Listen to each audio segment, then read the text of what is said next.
जगण्याचा पाया चालण्याचे बळ जगण्याचा पाया चालण्याचे बळ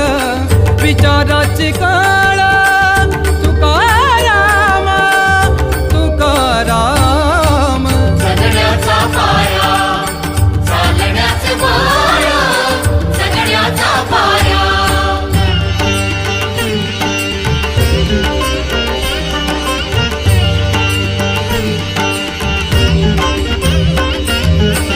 शब्दांचे इमान अक्षरांचे रान शब्दांचे इमान अक्षरांचे रान अभंगाचे पान